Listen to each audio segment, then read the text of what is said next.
सबसे पहले मेरी प्यारी बहनों को और माताओं को करवा चौथ की ढेर सारी शुभकामनाएं। उनके जीवन में सदा खुशियां, प्रेम और सुहाग का चांद चमकता रहे। करवा चौथ मंगलमय हो मेरी बहनों को। अनन्या अपनी और डुग्गू की सारी पैकिंग करने के बाद कुहू की पैकिंग में हेल्प कर रही होती है। तभी अबन्नू उससे कहता है कि हमारी फ्लाइट का टाइम हो गया है और जल्दी करो। ओफो मामू, पैकिंग कर तो रहे हैं, अब 10 हाथ नहीं है मेरे। मुझे कुछ कहना ही नहीं है अनन्या, तुम इन दोनों को लेकर के आ जाओ, मैं सारा सामान गाड़ी में रखवा देता हूँ। चारों वहां से निकलकर फ्लाइट पकड़कर मुंबई आ जाते हैं। मुंबई पहुंचते ही अनन्या डुग्गू को साथ लेकर अपने घर चली जाती है।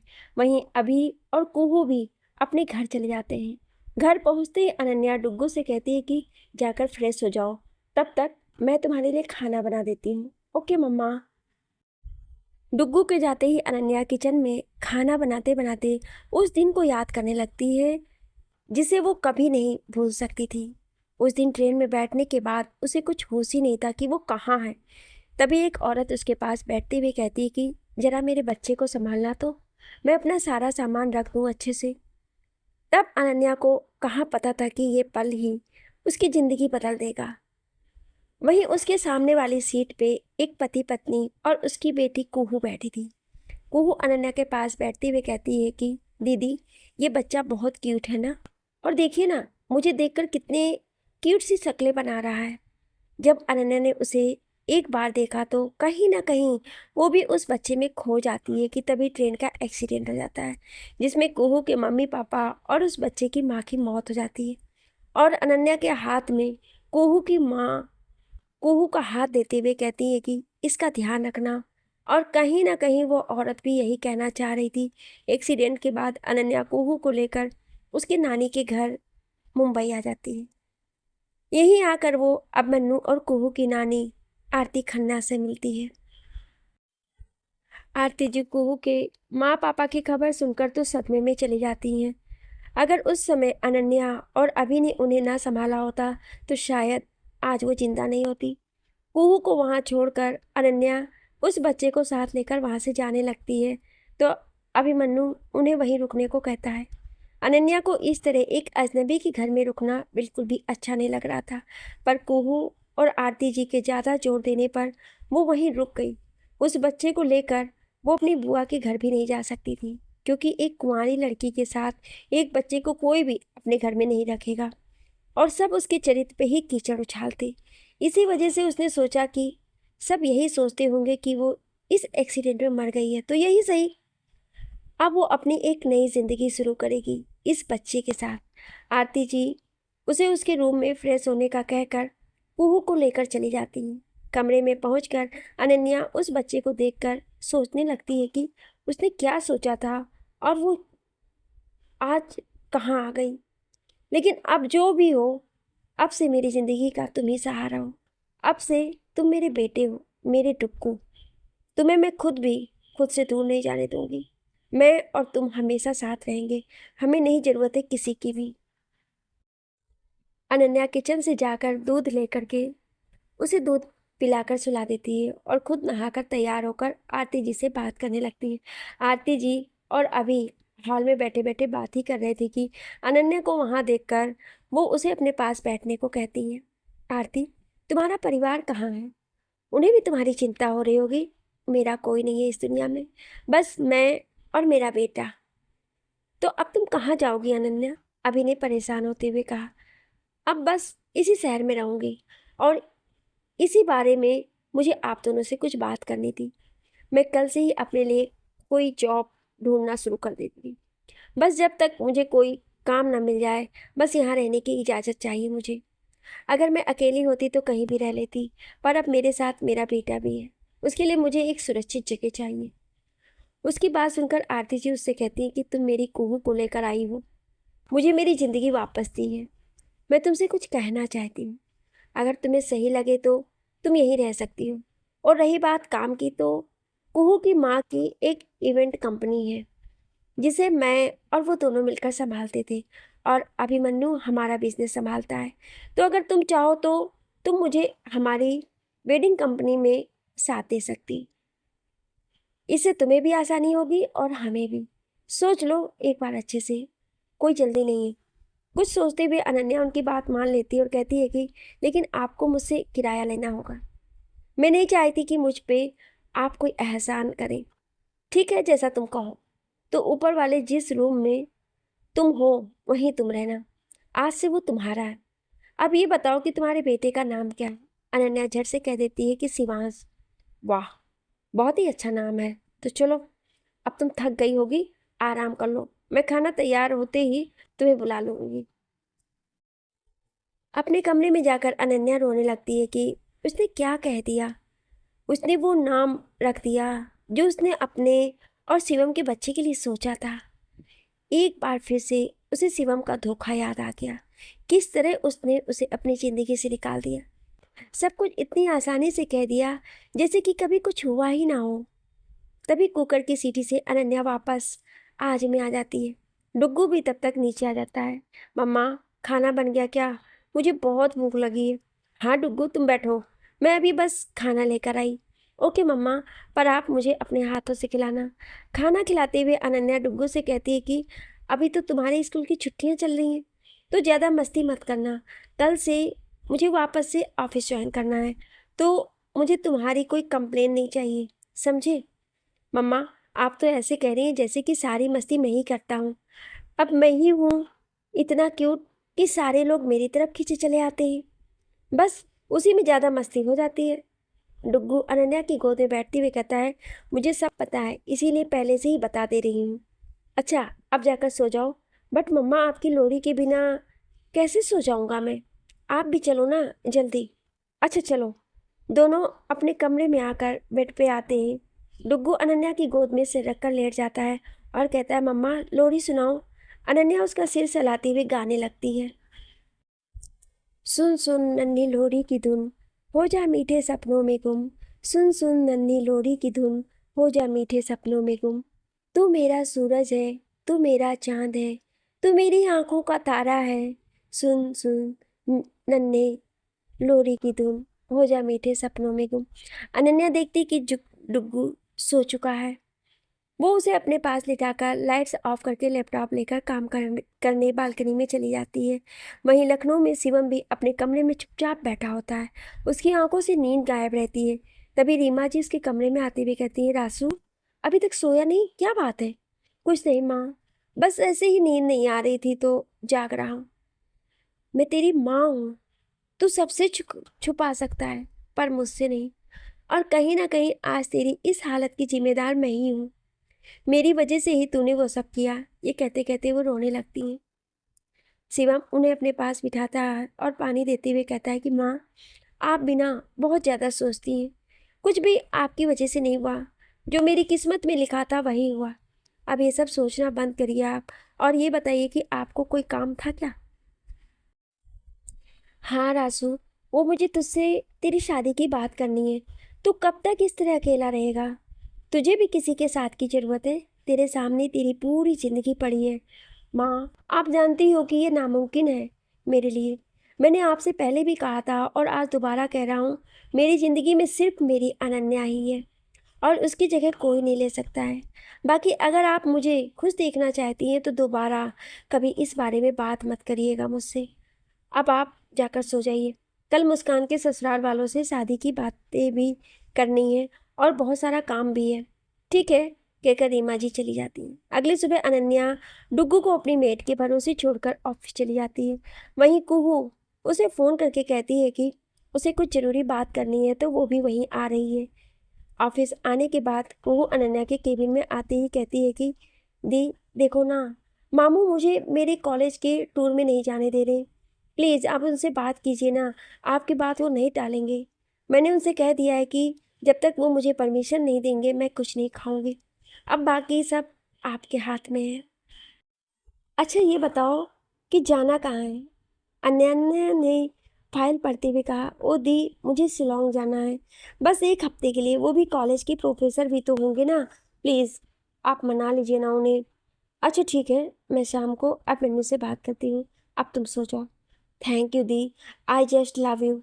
मुझे पता है आप मेरी सेवियर हैं। मैं जब भी प्रॉब्लम में फंस जाती हूँ आप मुझे बचा ही लेती हैं। मस्का मारना कम करो, अब जाओ, मैं शाम को मिलती हूँ। वहीं दूसरी तरफ शिवम के घर पे मुस्कान के ससुराल वाले और पंडित जी आते हैं। आइए पंडित जी, अंकल आंटी बैठिए, मैं अभी माँ को बुलाता हूँ। ऐसा कहकर शिवम उन्हें डाइनिंग में बिठाकर रीमा जी को बुलाने जाता है। रीमा जी और मुस्कान चाय नाश्ते की ट्रे लेकर आती हैं। मुस्कान सबके पैर छूकर रीमा जी के पास बैठ जाती है। देखो शिवम बेटा, हम चाहते हैं कि जल्द से जल्द ये शादी हो जाए, इसीलिए हमने पंडित जी को यहीं बुला लिया है। अब तो पंडित जी आप कोई अच्छा सा मुहूर्त बताइए। आप लोगों को तो कोई आपत्ति नहीं है ना रीमा जी? नहीं नहीं सुधा जी, हमें क्या आपत्ति होगी, जैसे आपकी इच्छा। अब तो वैसे भी मुस्कान आपकी बेटी ही है, तो बताइए पंडित जी कब करवा सकते हैं शादी? पंडित जी ने मुस्कान और निखिल की कुंडलियां मिलाते हुए कहते हैं कि सगाई के लिए सबसे शुभ मुहूर्त 2 हफ्ते बाद का है और शादी के लिए उसके 20 दिन के बाद का मुहूर्त शुभ है। अगर ये मुहूर्त चला गया तो फिर अगले साल ही शादी हो पाएगी। अरे नहीं नहीं पंडित जी, हम और 1 साल इस मुसीबत को नहीं झेल पाएंगे। शादी तो इसी मुहूर्त में होगी। रासू, तू कभी नहीं सुधरेगा, आज तो मत छेड़ इसे। तो इसी बात पे मुंह मीठा करते हैं। इस बीच पंडित अपनी दक्षिणा और मिठाई का डिब्बा लेकर चलते बने। वैसे शिवम बेटा, ये सब तो फिक्स हो गया है, पर निखिल का एक बहुत अच्छा दोस्त है जिसकी एक इवेंट कंपनी है और निखिल चाहता है कि उसकी शादी वही इवेंट कंपनी करवाए। तो एक बार तुम और निखिल जाकर उनसे मुंबई मिल आओ तो हमें बड़ी तसल्ली होगी। जी आंटी, मैं ज़रूर चला जाऊंगा। एक बार निखिल जी बेंगलोर से आ जाएं। वैसे उस इवेंट कंपनी का नाम क्या है? रुको, मैं तुम्हें उसका विजिटिंग कार्ड दे देता हूँ। निखिल के पिताजी रुद्र जी ने कहा और रुद्र जी शिवम को कार्ड देते हैं। शिवम कार्ड देकर पढ़ने लगता है, लेट्स सेलिब्रेट, और नीचे नाम लिखा होता है आरती खन्ना। वैसे अंकल, ये आरती खन्ना कौन है? वो निखिल की दोस्त अभिमन्यु की माँ है। वैसे तो ये कंपनी अभिमन्यु की बहन ने शुरू की थी, पर 5 साल पहले एक हादसे में वो चल बसी, तो अब उसकी माँ ही इसे संभालती है। ये सुनकर शिवम को 5 साल पहले का वो हादसा याद आ जाता है जिसमें उसने अपनी अनन्या को खोया था और उसकी आंखों में आंसू आ जाते हैं, जिन्हें छुपाने के लिए वो जल्दी से वहाँ से चला जाता है। शाम को अनन्या ऑफिस से सीधे अभिमन्यु के घर चली जाती है, जहाँ अभी और कुहू आमने सामने बैठे थे, पर एक दूसरे से बात नहीं कर रहे थे। क्या हुआ तुम दोनों को? ये हमेशा का है तुम दोनों का, पिछले 5 सालों से देखते आ रही हूँ, हमेशा किसी न किसी बात पे झगड़ा कर लेते हो। अनन्या ने कुहू के पास बैठते हुए कहा। तुम तो कुछ बोलो ही मत अनन्या, हमेशा कुहू की साइड लेती हो और मुझे समझाती हो। मैं जो कुछ भी कहता हूँ वो बस इसके भले के लिए कहता हूँ, पर इसे तो मज़ा आता है मेरी हर बात काटने में। पता नहीं क्या मिलता है इसे मुझे हर्ट करके। अभी ने गुस्से से कहा। देखो अभी वो अभी बच्ची है और इस उम्र में अगर वो जिद करती है तो तुम्हारा फर्ज बनता है कि उसे प्यार से समझाओ, ना कि उस पर गुस्सा करो, ये अपना फैसला थोपो। इस उम्र में तुमने भी कभी ना कभी ऐसी हरकतें की होगी, और कुहू बहुत जिम्मेदार लड़की है, तुम जानते हो। तो मेरा कहना यह है कि इसे जाने दो। लेकिन अगर तुम्हारा मन अभी भी नहीं मानता है इसे जाने देने का तो ठीक है, मैं कुहू को कह देती हूँ वो नहीं जाएगी। अभी कुहू के पास बैठते हुए कहता है कि ठीक है चली जाओ, पर वहाँ अपना ध्यान रखना और रोज मुझे और अनन्या को फ़ोन करोगी, तभी मैं जाने की परमिशन दूंगा। Love you Ananya di, you are the best. वो अनन्या के गले लगते हुए कहती है। ये क्या, परमिशन मैंने दी है और सारा प्यार अनन्या के लिए? मैंने कहा था ना मेरी कोई वैल्यू ही नहीं है। नहीं मामू, ऐसा नहीं है, पर आपने तो मना ही कर दिया था। वो तो दी, अगर आपको नहीं मनाती तो आप मानते ही नहीं, तो सारा क्रेडिट दी को ही तो जाता है, समझे आप? वहीं आरती जी इन सबको खुश देखकर मन ही मन कुछ सोच रही थी। वैसे अनन्या, मेरा एक दोस्त है निखिल, उसकी जल्दी ही शादी होने वाली है, तो वो चाहता है कि उसकी सगाई और शादी हमारी कंपनी ही करवाए, और इसी सिलसिले में वो यहाँ आने वाला है इस शुक्रवार को। वैसे तो कहने की ज़रूरत नहीं है, पर फिर भी उनका हर काम परफेक्ट करना।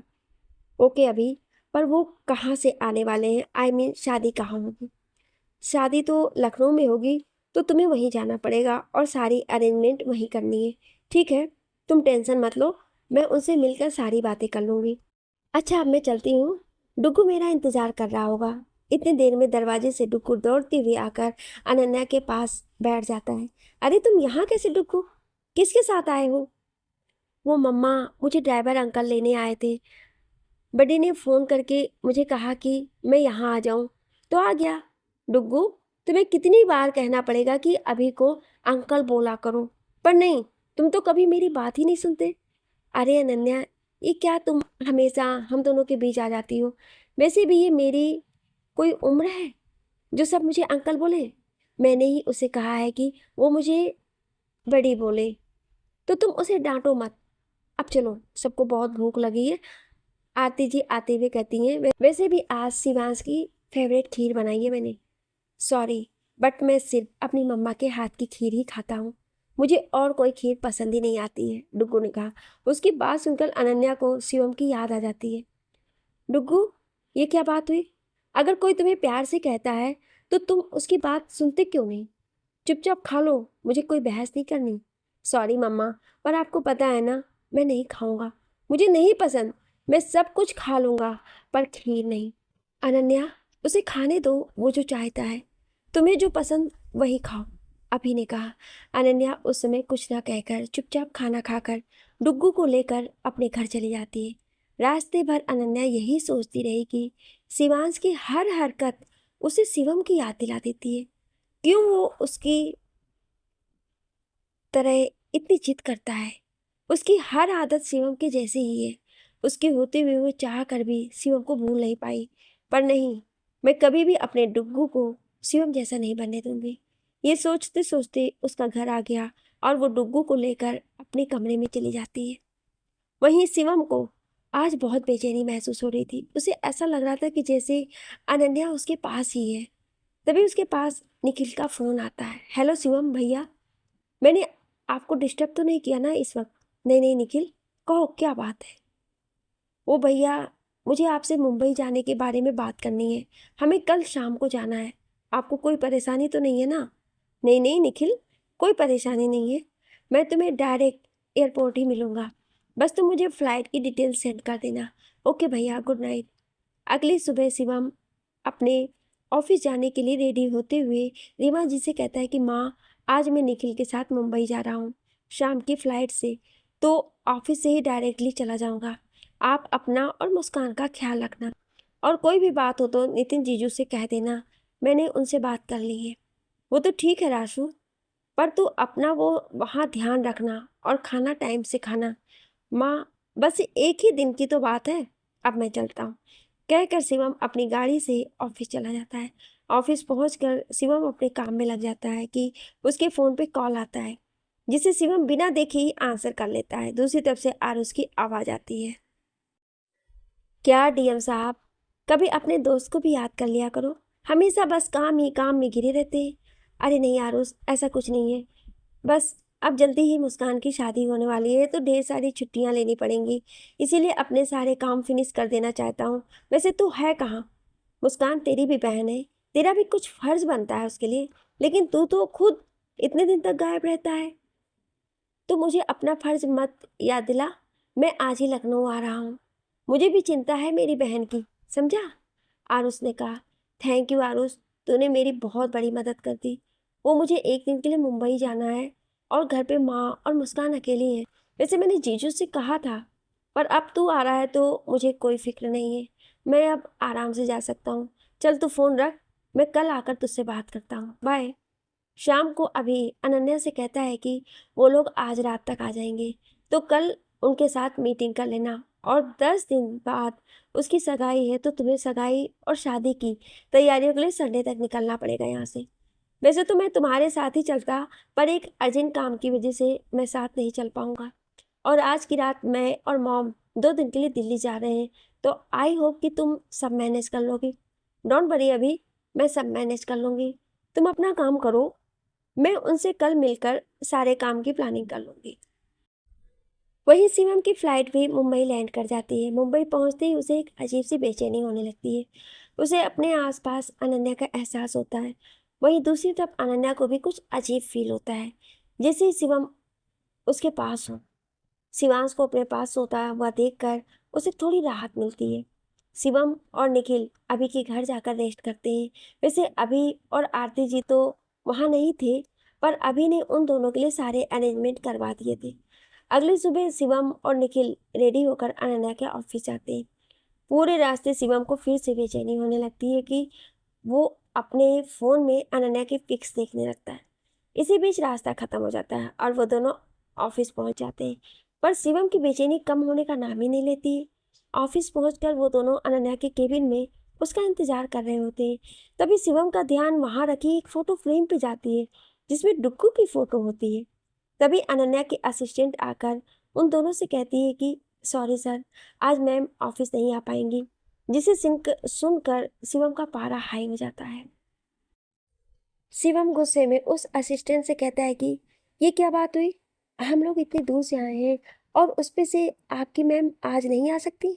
हम क्या फ्री फंड के हैं जो अपना सारा काम छोड़ कर यहाँ आए हैं, और आपकी मैम महारानी है जो उन्होंने फरमान जारी कर दिया कि वो नहीं आएंगी आज। अगर उन्हें नहीं आना था तो पहले ही बता देती। मुझे तो समझ नहीं आ रहा है कि अभी ऐसा कर रही है तो आगे कैसे काम करेंगी ये। शिवम भैया शांत हो जाइए, उन्हें कुछ जरूरी काम आ गया होगा, इसीलिए तो वो ऐसा कह रही है। यस सर, वो मैम की बेटी की तबीयत बहुत ज़्यादा खराब हो गई है, जिस वजह से वो नहीं आ पाई हैं, वरना वो कभी ऐसा नहीं करती हैं। उन्होंने कहा है कि आप इस फाइल में से कुछ डिज़ाइन सेलेक्ट कर लें, बाकी सब वो मैनेज कर लेंगी और आपसे फ़ोन पे भी बात कर लेंगी। और वैसे भी इस संडे तक वो लखनऊ आ जाएंगी, तो आपको कोई दिक्कत नहीं होगी, आप निश्चिंत रहिए। ये सुनकर शिवम का गुस्सा थोड़ा शांत हुआ। निखिल और शिवम असिस्टेंट से बात करके वहाँ से चले जाते हैं। क्या भैया, आप इतना गुस्सा कर रहे थे? कभी कभी हो जाता है। हाँ, पता नहीं कैसे मुझे कुछ ज़्यादा ही गुस्सा आ गया। तभी निखिल का फ़ोन बजता है। हेलो निखिल जी, मैं अनन्या बात कर रही हूँ, आपकी wedding planner. First of all I am very sorry कि आज मैं आपसे मिलने नहीं आ पाई, बट डोंट वरी, आपकी सगाई और शादी में कोई भी प्रॉब्लम नहीं होगी। मैं इस संडे को आकर आपसे डायरेक्टली मिलती हूँ।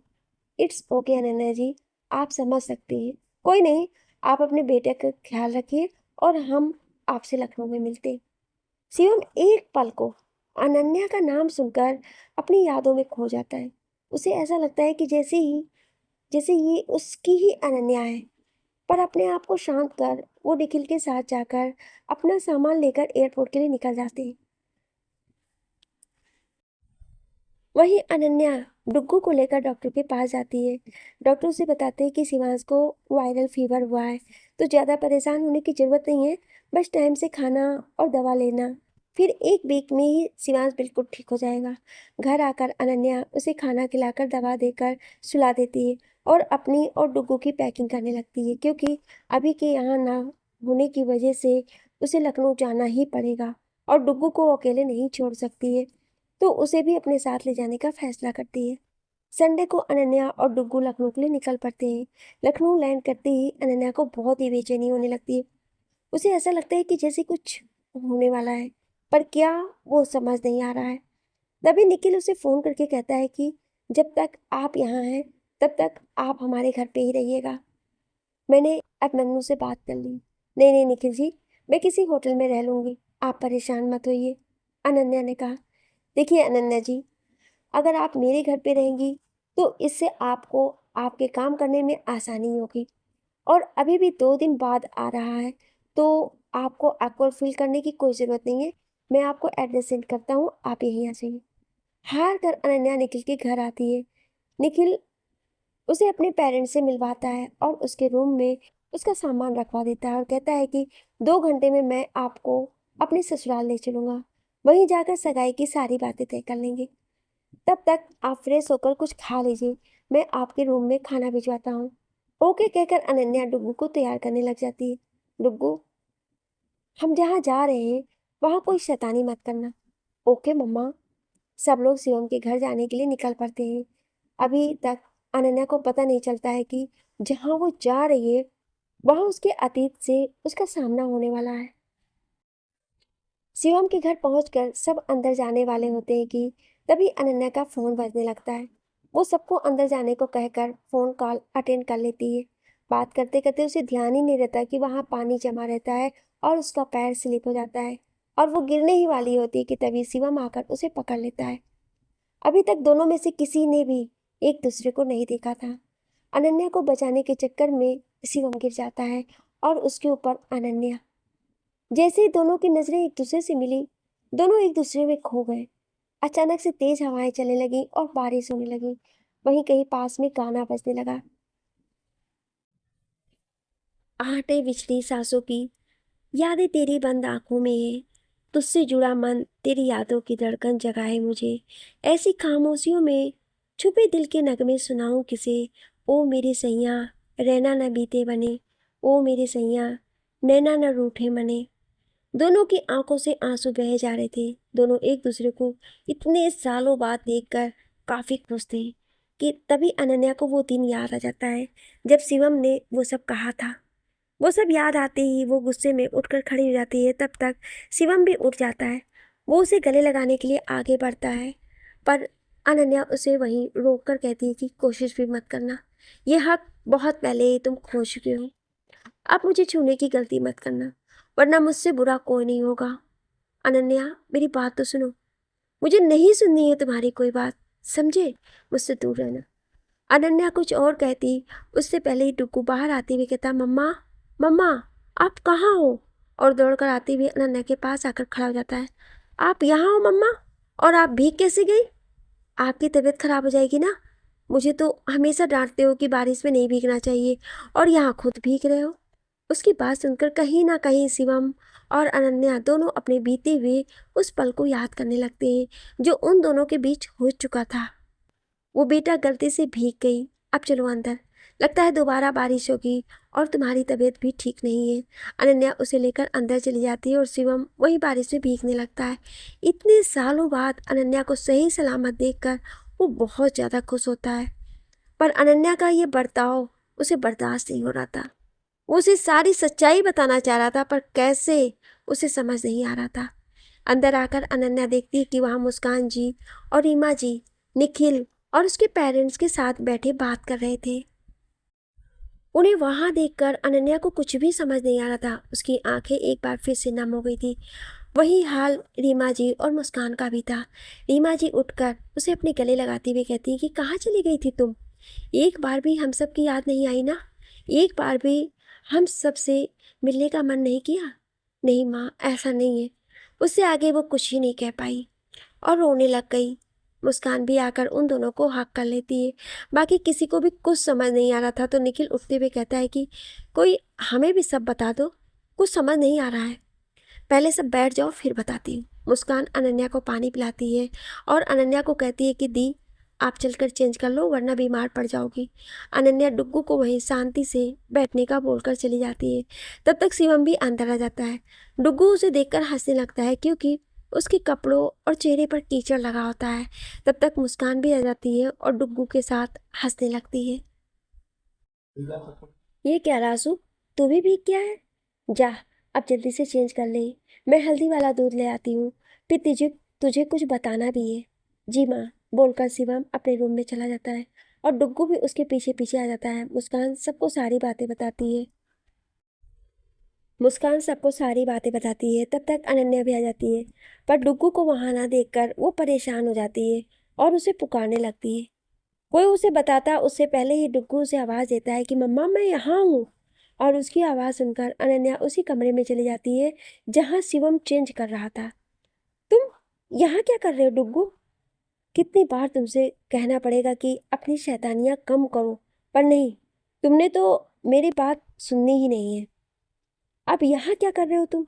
इतनी देर में शिवम भी बाथरूम से निकल कर आता है। उसे देखकर अनन्या गुस्से में डुग्गू को अपने साथ ले जाती है। बाहर आने के बाद मुस्कान और रीमा जी अनन्या से पूछती है कि वो इतने समय तक कहाँ थी। अनन्या चुप रहती है, तो वो उससे कहती है कि ठीक है, जब मन करे तब बता देना। वैसे तुम मुस्कान की शादी ऑर्गेनाइज करने वाली है, तो फिर सब अच्छा ही होगा।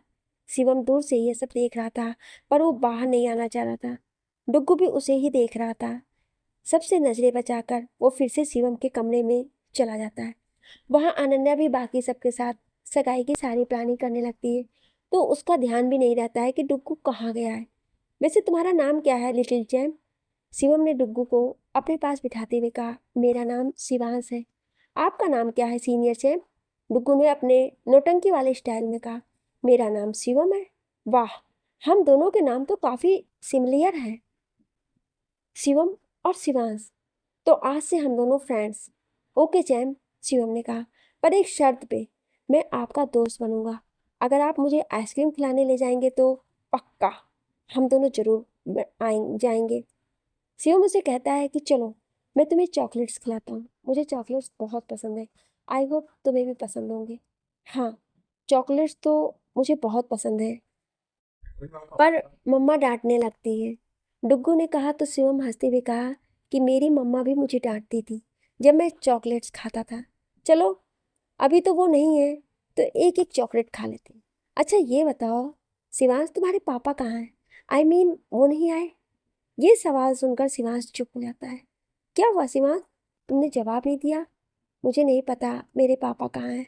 मैंने तो उन्हें कभी देखा भी नहीं है और ना ही कभी बात हुई है। शिवम कुछ और पूछता उससे पहले कि अनन्या वहां आती है और डुग्गू को डांटने लगती है। पर बीच में शिवम उसे टोकते हुए कहता है कि बच्चा ही तो है, यहाँ आ गया तो क्या हुआ? देखो, तुम मुझे मत समझाओ कि मुझे अपने बेटे को कैसे क्या कहना है। आइंदा से हमारे बीच में कभी मत बोलना, समझे तुम? और मुझसे और मेरे बेटे से दूर ही रहना। मैं नहीं चाहती कि जो मेरे साथ किया तुमने वो मेरे बेटे के साथ भी करो। यहाँ मैं अपने काम की वजह से हूँ, तो जब तक यहाँ हूँ मुझे शांति से रहने दो। ऐसा कहकर वो डुग्गू को साथ लेकर चली जाती है और डुग्गू बस पलटकर शिवम को देखे जा रहा था। मम्मा, आपने ऐसा क्यों किया?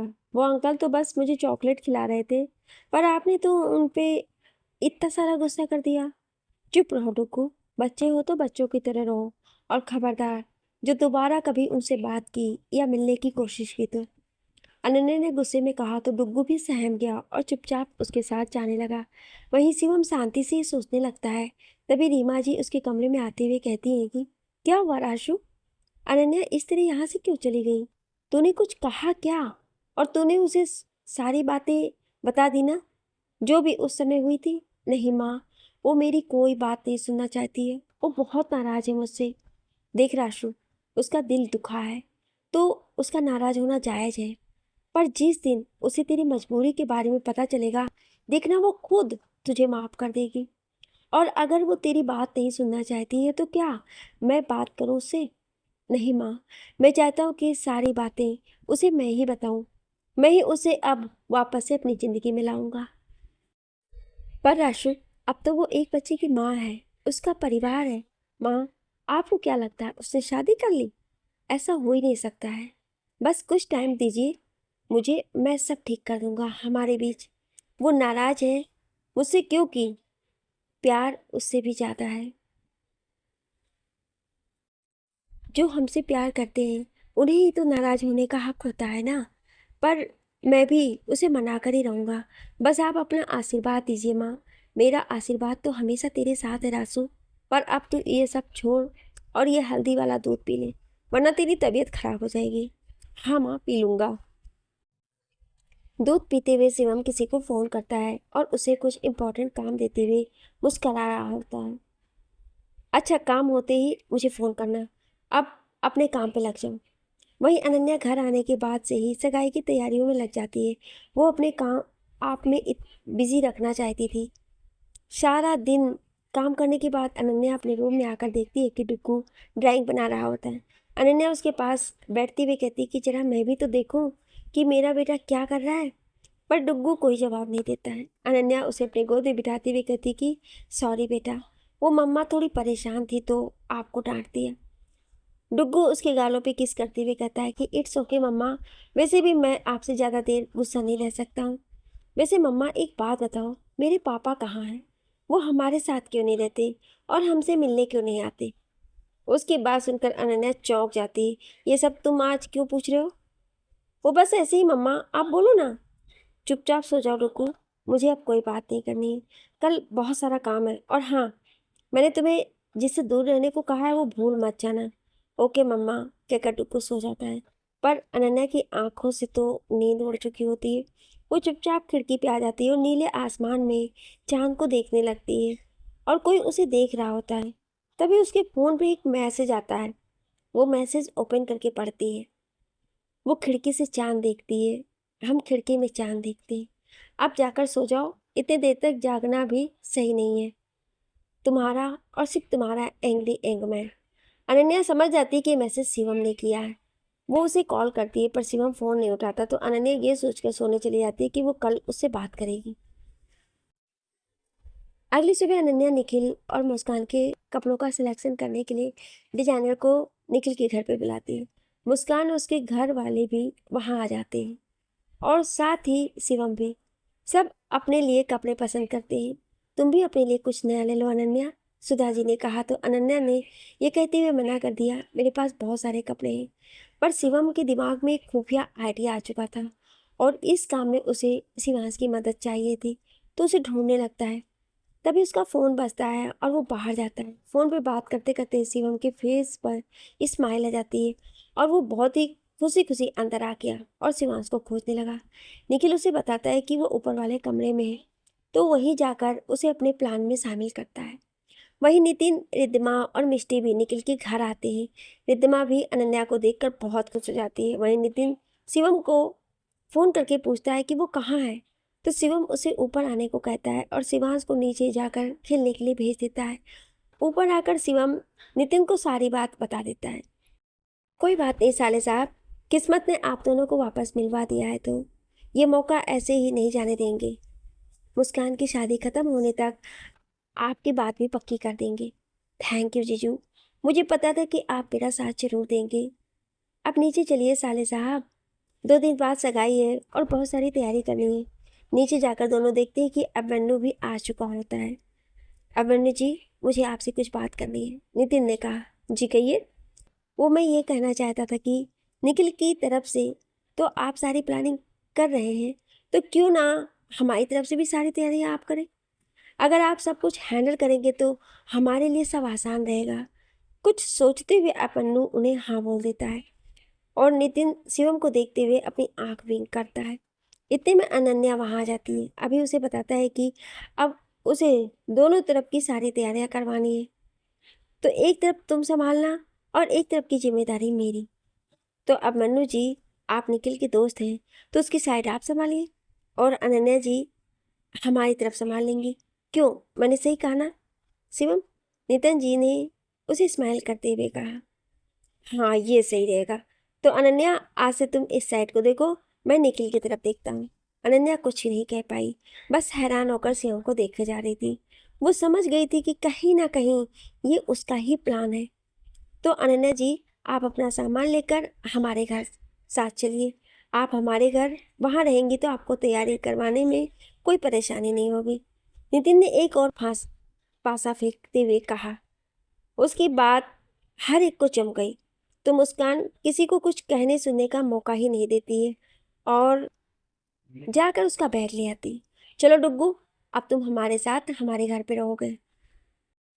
मुस्कान ने उसके गाल खींचते हुए कहा, तो डुग्गू गुस्से से कहता है कि don't call me Duggu, my name is Shivansh. Duggu सिर्फ मुझे मेरी मम्मा ही बुलाती है और कोई नहीं।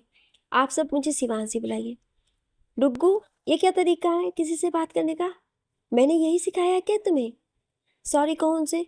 सॉरी आंटी, कहकर शिवांश बाहर चला जाता है और उसके पीछे शिवम भी चला जाता है। उसकी तरफ से मैं आप सबसे माफ़ी मांगती हूँ।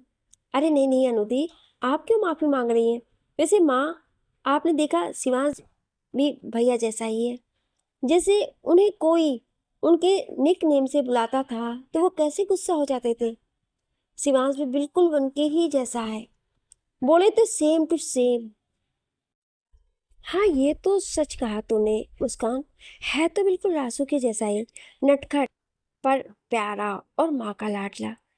वहीं बाहर शिवांश डुग्गू को शांत करवाने की कोशिश करता है।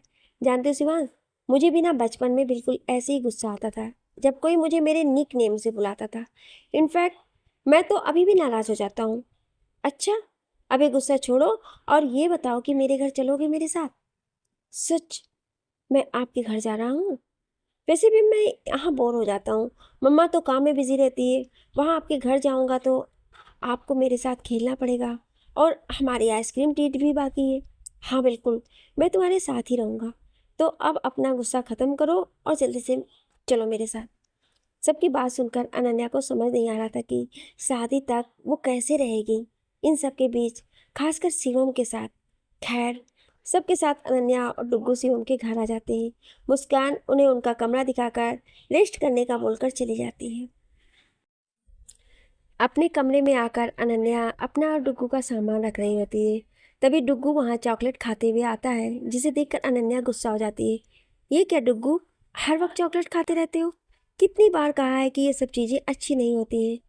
किसने दिया तुम्हें ये सब? मम्मा, वो रासू ने दिया है। उन्होंने कहा है कि चॉकलेट खाने से कुछ नहीं होगा, इसीलिए मैंने ले लिया। डुग्गू, ये क्या बात हुई? कोई भी तुम्हें कुछ भी देगा और तुम ले लोगे? और ये राशु क्यों बोल रहे हो? वो तुमसे बड़े हैं, तुम्हारे दोस्त नहीं है कि नाम लो उनका। तब तक शिवम रूम में आते हुए कहता है कि मैंने उससे कहा है कि वो मुझे इस नाम से बुलाए और मैं उसे डुग्गू, और एक चॉकलेट खाने से कुछ नहीं होगा। और ऐसा तो नहीं है कि तुमने बचपन में चॉकलेट नहीं खाई है? तो अब उस पर गुस्सा करना बंद करो और खाना खाने चलो। तुम जाओ, हम दोनों आ रहे हैं। शिवम के जाने के बाद वो दोनों भी नीचे आकर खाना खाने के लिए बैठ जाते हैं। माँ, पापा, आप भी आ रहे हो या वो डायरेक्ट मेरी विदाई पे ही आएंगे? दी की शादी में तो वो हर पल दी के साथ थे, और अब जब मेरी बारी आई है तो वो चले गए बुआ जी के पास। मुस्कान ने गुस्सा होते हुए कहा, पापा आ जाएंगे, तुम परेशान होना बंद करो और मुझे भी परेशान मत करो, वरना शादी के दिन तेरी शक्ल देखने लायक होगी और कहीं ऐसा ना हो कि निखिल तुझे देखकर वहीं से गायब हो जाए। शिवम ने उसे चिढ़ाते हुए कहा, देखो ना माँ, भैया मुझे कैसे चिढ़ा रहे हैं। रासू तू रहने दे और खाना खा चुपचाप। अनन्या चुपचाप खाना खा रही होती है। डुग्गू खाना खाने के बाद कहता है कि मम्मा, मुझे नींद आ रही है, जल्दी से मुझे सुला दो वरना मैं यहीं सो जाऊंगा। अनन्या उसे अपने साथ ले जाती है और उसे अपनी गोद में सुलाने लगती है और वो लोरी गाती है। शिवम ये लोरी सुनकर उसके कमरे की तरफ आ जाता है और उन दोनों को चुपचाप देखने लगता है। डुग्गू को सुलाने के बाद उसकी नज़र शिवम पर पड़ती है तो वो बेड से उठकर उसके मुंह पर दरवाज़ा बंद कर देती है। पर दरवाज़ा अचानक बंद होने की वजह से शिवम की उंगली दरवाजे के बीच में आती है और थोड़ा सा कट हो जाता है, जिससे शिवम चिल्ला उठता है। उसकी आवाज़ सुनकर अनन्या फौरन दरवाज़ा खोलती है तो देखती है कि शिवम की उंगली से खून टपक रहा था। ओफो, ये क्या हो गया? तुम करते क्या हो? ध्यान कहाँ रहता है तुम्हारा? इतने बड़े हो गए हो पर अभी भी डुग्गू से भी छोटे बच्चे हो तुम। इधर आओ, मैं दवा लगा दूं। शिव उसे गौर से देख रहा था कि आज भी उसकी आंखों में वही चिंता, वही फिक्र जो 5 साल पहले थी। तुम आज भी मुझसे प्यार करती हो ना अनन्या? बस एक्सेप्ट नहीं कर रही हो। मुझे पता है बहुत गुस्सा हो इसीलिए, पर अब मैं तुम्हारे इस नाराजगी को खत्म करके तुम्हारे दिल में अपने लिए प्यार फिर से जगा दूंगा। क्या बात, तुम क्या सोच रहे हो? चोट लगी है फिर भी कोई होश नहीं है और बुत बनकर खड़े हो? रहने दो अनन्या, मैं खुद कर लूंगा। और ये कहकर शिवम टेरेस पे चला जाता है। अनन्या से शिवम की चोट देखी नहीं जा रही थी तो वो उसके पीछे पीछे फर्स्ट एड बॉक्स लेकर छत पर चली गई। रुको, पागल हो गए हो क्या? एक तो चोट लगवा ली, फिर दवा भी नहीं लगाई और अब छत पे चले आए हो। मतलब मुझे परेशान करने का कोई मौका नहीं छोड़ोगे तुम? शिवम उसके पास आते हुए उसके होठों पे अपनी उंगली रखते हुए कहता है कि इतनी परवाह है मेरी? पर क्यों? मैं तो कोई नहीं हूँ तुम्हारा, फिर क्यों मेरे लिए इस समय तुम छत पे चली आई?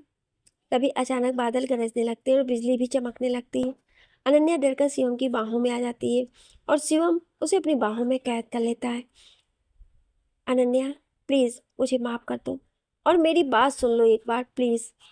मेरी बात सुनने के बाद भी अगर तुम्हें जाना होगा तो मैं तुम्हें नहीं रोकूंगा।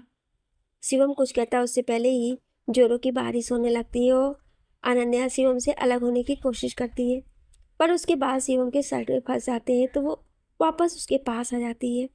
देखा, तुम जितनी भी कोशिश कर लो तुम्हें मेरे पास आना ही है। देखो, ये बातें बाद में करना, पहले मेरे बालों को निकालो। रुको, मैं करता हूँ। शिवम उसके बालों को अपनी शर्ट से आज़ाद कर देता है तो अनन्या उसका हाथ पकड़कर उसे नीचे उसके कमरे में ले जाती है और उसकी चोट पर दवा लगा देती है। दवा लगाने के बाद अनन्या जाने लगती है तो शिवम उसका हाथ पकड़कर उसे रोकते हुए उसके पास आता है और कहता है कि तुमने आज भी इस चैन को अपने पास रखा है, आज भी मुझसे उतना ही प्यार करती हो। हाँ, शिवम के इतने पास आने से अनन्या बेचैन हो रही थी। उसे लग रहा था कि कहीं वो कमज़ोर ना पड़ जाए। वो अपना हाथ छुड़ाने की कोशिश कर रही थी पर शिवम ने अपनी पकड़ ढीली नहीं पड़ने दी। शिवम उसे पीछे से गले लगा लेता है और कहता है कि मेरी बात तो सुनो एक बार। शिवम देखो, मेरे लिए ये सब ज़्यादा मुश्किल मत करो और मुझे तुम्हारी कोई बात नहीं सुननी है। वो उससे ज़्यादा कुछ कह नहीं पाई क्योंकि वहाँ शिवम का फ़ोन बजने लगता है और शिवम का ध्यान उस तरफ जाते ही अनन्या वहाँ से चली जाती है। अपने कमरे में जाने के बाद अनन्या अपने हाथ को देखने लगती, जहाँ शिवम ने कसकर पकड़ा हुआ था वो हिस्सा लाल हो गया था। पूरी रात अनन्या वैसी ही जागती रही। अगली सुबह अनन्या को बहुत सारा काम था सगाई से रिलेटेड, तो वो बहुत ही ज़्यादा बिजी थी, जिस वजह से उसने नाश्ता भी नहीं किया था। शिवम उसे 2 बार कह चुका था पर उसने ये कहकर टाल दिया कि वो बाद में कुछ खा लेगी। तो शिवम उसके सामने ही प्लेट रखकर चला जाता है। कुछ देर बाद अभिमन्यु वहाँ आता है और डुग्गू से मिलने के बाद वो अनन्या के पास आता है। वो देखता है कि नाश्ते की प्लेट वैसी ही रखी है तो वो अनन्या को अपने सामने बिठाते हुए कहते हैं कि ये क्या अनन्या, अभी तक कुछ खाया नहीं तुमने? 12 बज गए हैं। काम है इसका मतलब ये नहीं कि खाना पीना ही छोड़ दो। चलो अब पहले कुछ खा लो, अभी टाइम नहीं है मेरे पास, मैं बाद में खा लूँगी। तुम बताओ यहाँ अचानक से कैसे आ गए? वो सब बाद में अनन्या, पहले यहाँ बैठो मेरे सामने। पर अनन्या को अपने लैपटॉप में कुछ डिजाइन्स देखने में बिजी देखकर अभी उसे अपने सामने बिठाते हुए उसे अपने हाथों से खिलाने लगता है। बस हो गया सियाप्पा।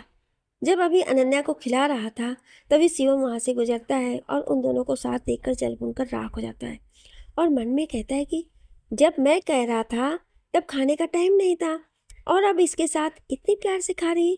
मेरे साथ तो कांटे लगे थे और इसके साथ गुलाब लगे हुए हैं। शिवम उसके पास आते हुए कहता कि अच्छा अब मन्नू तुम यहाँ आ गए, वरना ये तो कुछ खाती ही नहीं। अब आए हो तो लंच डिनर भी करके ही जाना, इसी बहाने वो भी तुम्हारे साथ खा लेगी। हाँ, वो मेरी सबसे अच्छी दोस्त है, मेरी बात कैसे टालेगी?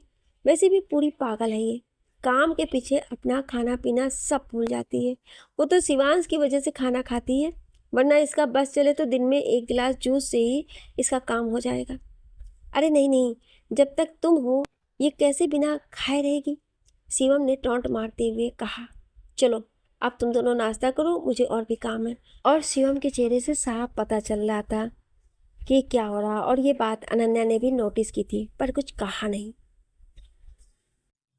अब शिवम जलन के मारे क्या करेगा, जानने के लिए सुनिए अगले भाग में। क्या आप अगला भाग सुनना चाहते हैं तो कमेंट में यस जरूर लिखिएगा। Thank you.